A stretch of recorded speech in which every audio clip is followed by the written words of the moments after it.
আমিত্ব থেকে বের হয়ে আসো। মনে রাখতে হবে, আমিত্ব হচ্ছে শেখ হাসিনার খালাতো ভাই, স্বৈরাচারের খালাতো ভাই। একমাত্র আমিত্ব করেই শেখ হাসিনার পতন হয়েছে, মনে রাখতে হবে। ক্যাম্পাসে রাজনীতি নিয়ে কথা বলবো।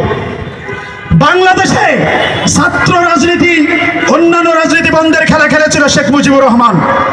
মনে থাকার কথা, 1975-এ সপরিবারে কুসংস্কার হয়ে গিয়েছিল তার।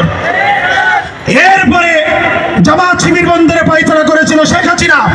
দুপুরের খাবার জোটে নাই শেখ হাসিনার, পালিয়ে যেতে বাধ্য হয়েছিল।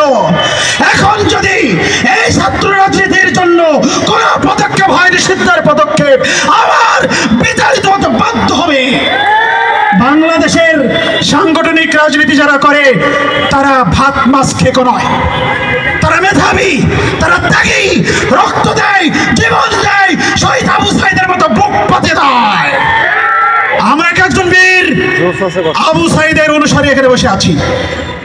সাথেই কাজেই সাবধান হয়ে কথা বলবেন, বেসামাল কথা বলবেন না। আপনাদের প্রতি রেসপেক্ট রেখে এই সব কথাই বলছি। পরিশেষে বলবো একটি কথাই বলে শেষ করি, সেটা হলো এই গণঅভ্যুত্থান সকলের সমন্বয় হয়েছে, সবাইকে নিয়েই পরামর্শ ভিত্তিক বাংলাদেশ গড়তে চায়, সেই আয়োজন আপনারা করুন। সর্বশেষ নাহিদ সাহেব, আসিফ সাহেবের সাথে আমরা বসেছিলাম, ওনারা 15ই আগস্ট বাতিল করবে কিনা শোক দিবস, সেটা নিয়ে আমাদের সাথে বসেছিলেন। আমরা প্রস্তাব করেছিলাম এরপরে সকল সিদ্ধান্তে ছাত্র নেতৃবৃন্দকে রাখতে হবে, কিন্তু সেখানেও আমরা শুভঙ্করের ফাঁকি দেখেছি।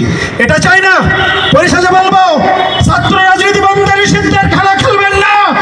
এই দেশের সকল আন্দোলনে রাজনীতিক নেতৃবৃন্দের অবদান আছে, তাদের অবদান স্বীকার করে নিন, সাংবাদিক সম্মেলন করে তাদেরকে তাদের প্রাপ্য বুঝিয়ে দিন। নইলে আন্দোলন হবে, আন্দোলন থেমে নাই। আমরা আবারও বলছি,